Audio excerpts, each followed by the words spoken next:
and welcome to our interview segment here on Citizen Business Center, where once in a while we like to have businesses come up, whether it's startups or people who've been in business for a certain amount of time, but are looking to scale up or just take their businesses to the next level. And we call it the Citizen Business Center Business Clinic, and that's what we're doing today. So let's introduce you to my panelists. We have William Nguru on my left.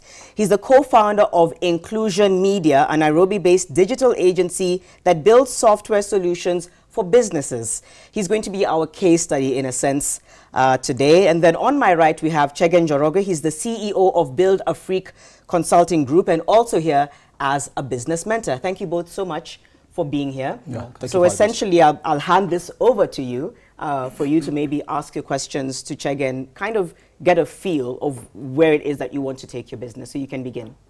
Okay. Thank you very much, Janet. And maybe once again, I can say that my name is William. And just to introduce the kind of business that we're into, we have worked on a digital platform which allows small and medium enterprises to give loyalty, rewards, and discounts to their customers. So how this works is customers come and shop. They just use their number to identify themselves, and they get points and rewards at each time they visit the shop.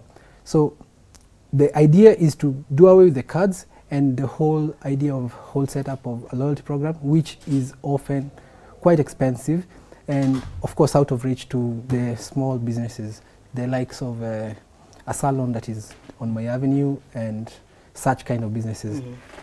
And also the information is not so available, so we also have to get them up to speed with understanding how it works for their businesses. Okay. Get the clients up to speed, is that what you're saying? Now these merchants, the merchants, when I okay. talk about merchants, I refer to the salon, the coffee shop, the cake shop. And so, yeah, so now we allow them to run loyalty, and now they can also now monitor their customers, their behaviors, and how often they come, and what motivates them, and of course how much they love their businesses. Okay. Which in a sense means they have more sales, they have happier customers, and they're in touch with their customers. So essentially our slogan is engage better. Okay. All right. So of course, just like any business, we have challenges, and perhaps maybe what comes to mind when I think about a challenge we undergo as a startup is, one, growing a culture. How do I as a business, and maybe how you could tell me how you have done, and how maybe from your own experience, how do you grow a culture, the right kind of culture that of course people would want to enjoy, and you're building a business where people are proud to be associated with, not just the customers but your own workmates, your own colleagues. Yeah, so I think that's maybe something I would want to quite understand, because thanks, William. Again, just to briefly introduce our business, we run a real estate consulting company that deals with the real estate finance, management, and investment solutions. We've been to business since 2009, but the unique thing about us is that we've been innovating.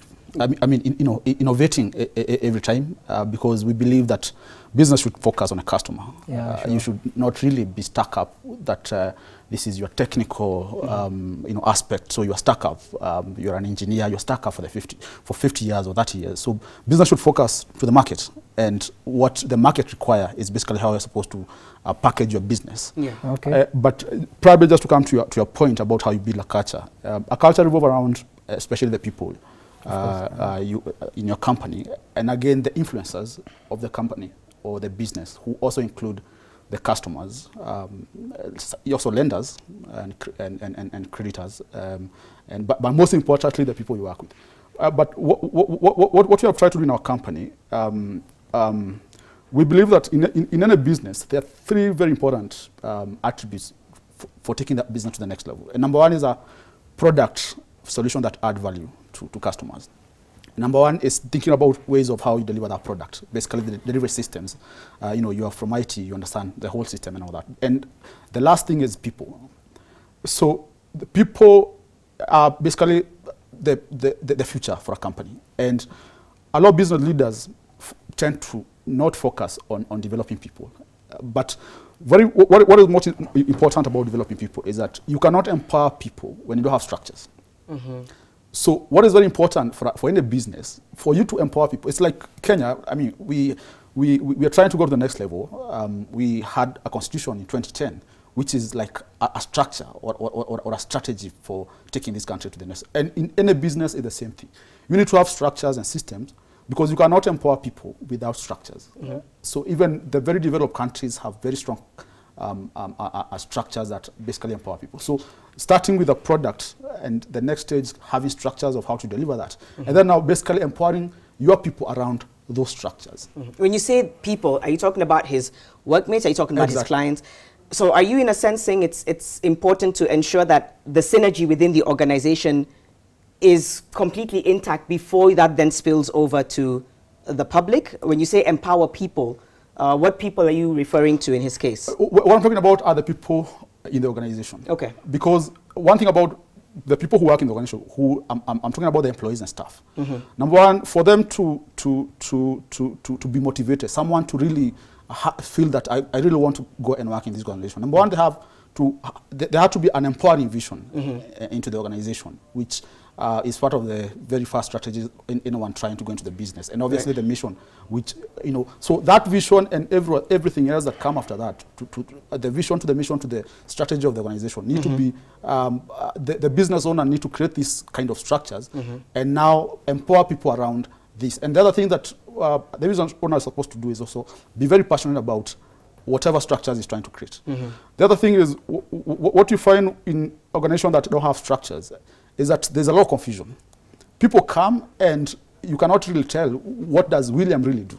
Yeah. Because people tend to be very productive when there's basically, this is my line of work. Okay. Yeah. Can I step in? How does that then spill over into creating a culture, as he had earlier asked, where people can be drawn to the kind of business he does? Are you saying that as long as the structures are in place and there's passion and motivation within his organization, essentially that will attract the right kind of customers and that will attract people to his business? Well, what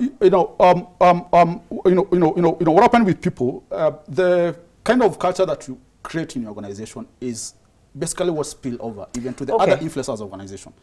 So the whole thing about your customers wanting to do business with you and your lenders wanting to do business with you is a kind of culture that you have created among your people. All right. And now to create that kind of culture, that was saying that you need, first of all, to basically create structures into the organization that you can actually empower those people around those structures. How do you feel about the structures you have and whether maybe what he's saying is something to think about? Are you not getting a sense that I need to really empower, my colleagues and the people in the office so that together we can attract the right kind of clients?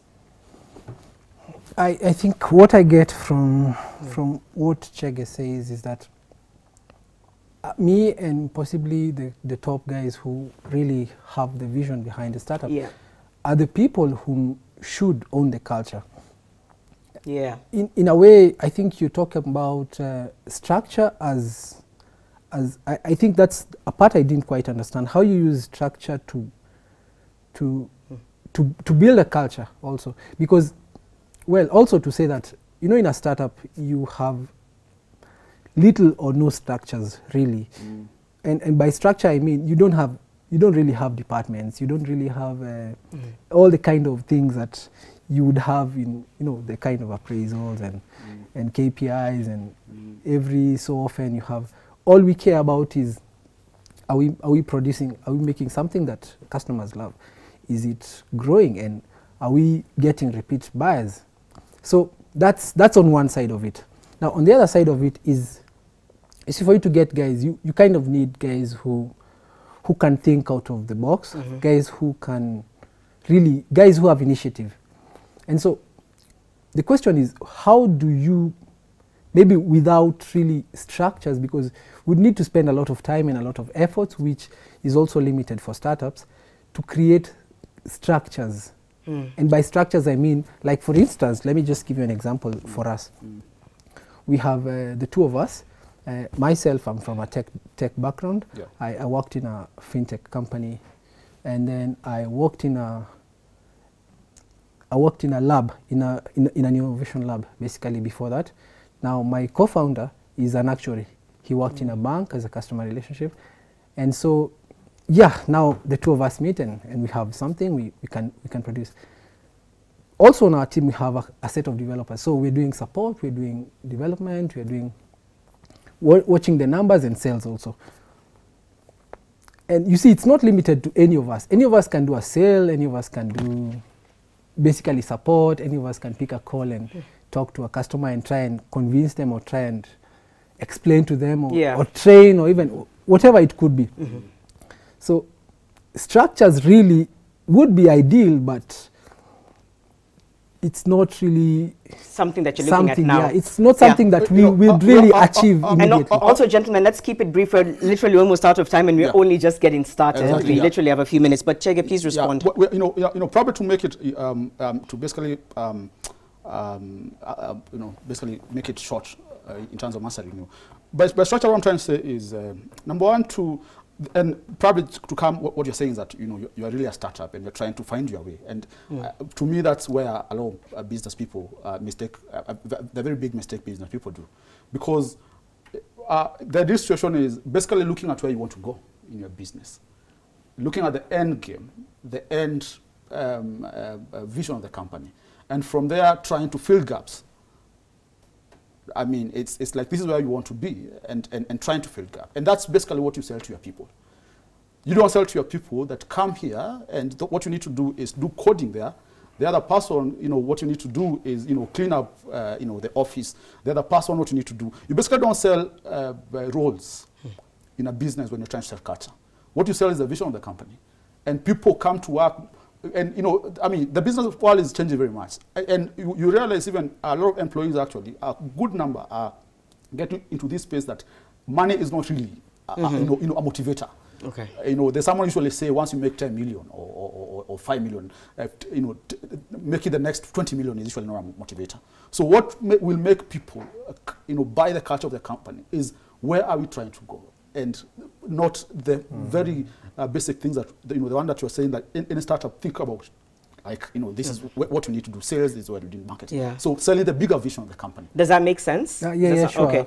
Hopefully this is something that we'll be able to pick up again. I do feel like, someone like William and a few other businesses have that passion, idea, and vision. But there's always those nitty-gritties that you feel like, maybe this is something I need to understand to take my business to the next level. And that's why people like yourselves come in. So hopefully we'll be able to have a few more business clinics just so that people better understand how to take their businesses to the next level. But all the same, thank you for your insights and thank you for coming on board as well. Citizen Business Center will continue after the break.